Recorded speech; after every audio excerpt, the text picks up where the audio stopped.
Hello my friends, welcome back to my channel. If we haven't connected before, my name is Sarah and my channel is all about tips, mostly about gaining more confidence and how to be more confident in the world, lessen anxiety and step into the best version of yourself. Sorry for the background noises, I've got building going on beside me as my house is shaping up. I'm building a house and living in a wee cabin at the back, and there's lots of workers there today. So today my video is another step on how to be more confident, some more tools that you can use.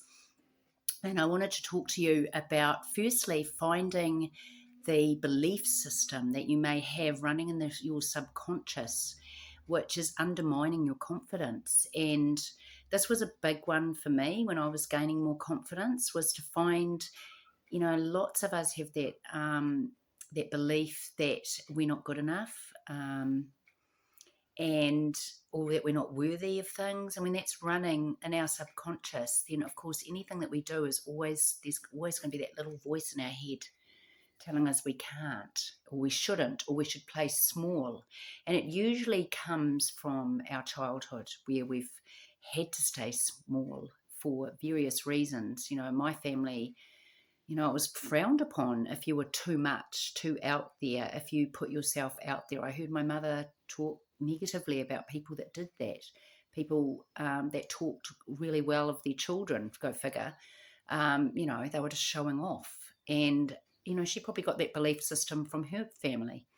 So, often if we've got those beliefs sitting deep in our subconscious that we're not even aware of, they can be running the show and they can really undermine our confidence. So finding the belief system that you have running in the background is key. And some ways you can do that is to go into meditation. Another way is, and just, empty your mind out, kind of ask your intention, ask the question before you go into meditation. And what do I feel about myself? Journaling is powerful. Sometimes keeping a journal of what you are actually thinking about can be really useful, even for a day or a few days. What am I thinking about? What are you saying about yourself when you're entering into conversations, or you lose something, or something doesn't go quite right? Do you instantly call yourself names? They're keys to knowing how you actually feel on the inside about yourself. And you're not going to find these things out if you're keeping busy all the time. You've got to find some stillness in your life, some quiet times, even if it's through movement. Yoga is great for this, and I'm going to talk about yoga a little bit more in this video, because it is so powerful in so many ways. And one of them is, if you do a short little meditation at the beginning, you're actually, and centering yourself through movement. It's actually a moving meditation, yoga. And especially Shavasana. I see a lot of people at the end of a yoga class leave before they see the lying down, the last pose of the class or the session, as being a waste of time. They're on to the next thing. And when you go into Shavasana, if you're in a relaxed state and you just let your body integrate all the movement that you've done, you can actually go into quite a deep meditative state really quickly, because you've set yourself up for it. And when you're in yoga, you're actually focusing on the present moment. You're listening to the instructions, you're focusing on your body, and sometimes your mind may wander off, but that's part of meditation. You're just bringing it back constantly. So yoga's great for practicing meditation skills and for finding stillness. And another way that is great for finding those belief systems is to do some inner child work. And once again, through meditation, there's some great inner child work meditations out there. And you can even just set the intention yourself, go into meditation, and just, see yourself as that little child. And it's powerful. And then you can help heal that little part of yourself, which is that little child that's quite often running the show, that was shy or anxious, that was told things about yourself, boy or girl, that it wasn't good to show your emotions, or whatever it was, whatever happened. We all have things or instances that happen in our childhood that have shaped how we feel about ourselves. None of us get out of having those experiences. And if you were in a really supportive household, and they got it right all the time, you're super lucky. But most of us haven't. Even going to school and a teacher said a certain thing or friends said a certain thing, and it impacted the way that you, because we are so egocentric when we are children, we think everything happening outside of ourselves is about ourselves. So that's just the way we're wired. And so that's why we take on these things. So finding that key belief system that's running in the background is really powerful. And that is your first step to becoming more confident, is to have awareness around yourself. When you have awareness, that is 90% of transformation, is being aware. That the other 10% is shifting it and when you're aware of it. Of course, when you catch yourself thinking those thoughts, saying those things, you can start to shift them and go, oh, there I go again. No, and you might really notice how often you do it. Or sometimes, I spend time with my son and he points it out to me. Do you hear what you're saying? Do you hear what you're saying? He picks me up on it all the time, which is kind of annoying, but at the same time really helpful. And love him to bits. And hopefully you've got someone in your life that can, without you feeling worse about yourself. It's not about people it's always better if it can come from you. But usually, people are kind of mirroring back to us how we feel about ourselves as well. If you look at your friendships, your relationships, how do people treat you within those relationships? They can be really key to finding what your belief systems are about yourself as well. And another great way to shift that is positive affirmations. And it's actually, when you repeat things enough, it goes in and it starts to be part of your subconscious mind. And one thing that I learned from Marissa Peer, you can look her up, she's amazing, and she does a form of hypnosis which helps rewire people's brains. And she suggested that you write "I am enough" on a mirror or on all your mirrors.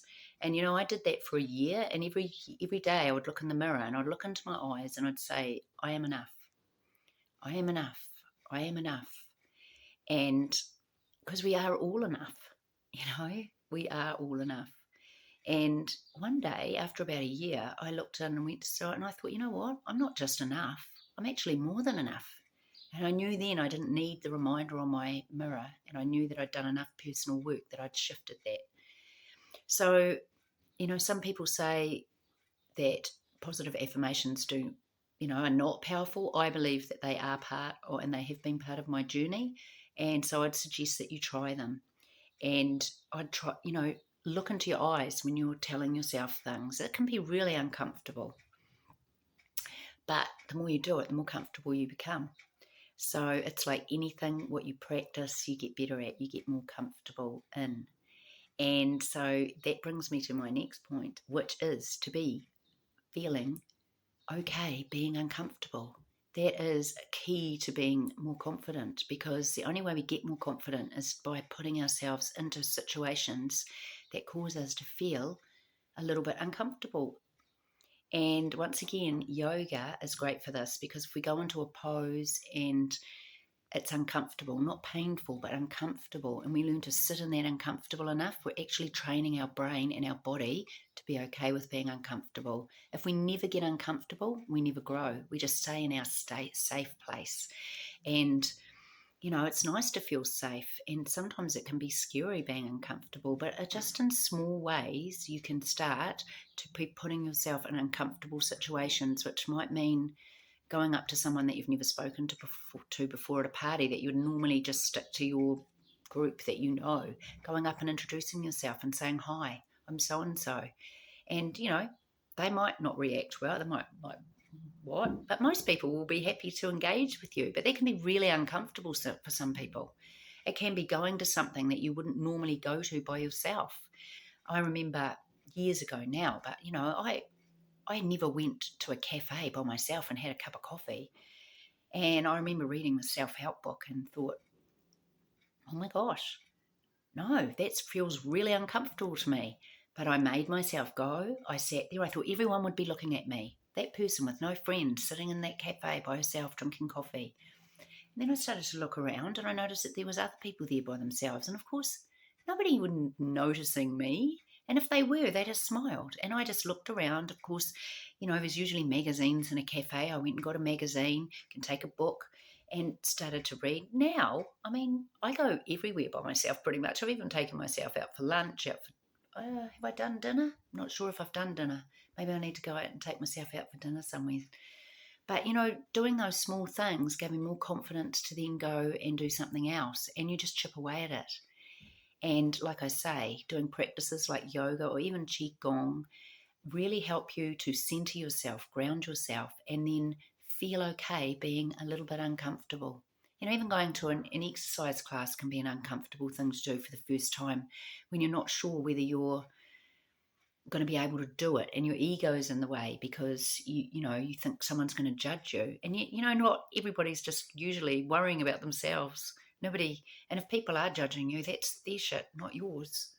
So you once you learn to tune off to what other people think of you, and let that affect who you are as a person and own your own power, that is another key step to finding more confidence in your life. So those are my tips today. So positive affirmations, finding the belief system that's running in the background through meditation, yoga, inner child work, and putting yourself in uncomfortable situations. Just grow them slowly. So I hope those tips really help you today. If you like what I've got to say, I'd love you to like and subscribe to my channel. Of course, it all helps. I really want to share my messages with more and more people because, we all can do with more confidence and feeling good in who we are. We've all got unique skills, and we're all got unique gifts to share with the world. And, when we're playing small, we're actually robbing other people from being able to benefit from us being completely who we are. So I have a free guide, and I'll put a link to it in the description, which has got lots and lots of stuff about how to grow your confidence, to get kick-ass confidence. It's called My Guide to Kick-Ass Confidence. So I hope it can help you, and I hope we can connect again real soon. Thanks a lot. Have a great day. Bye.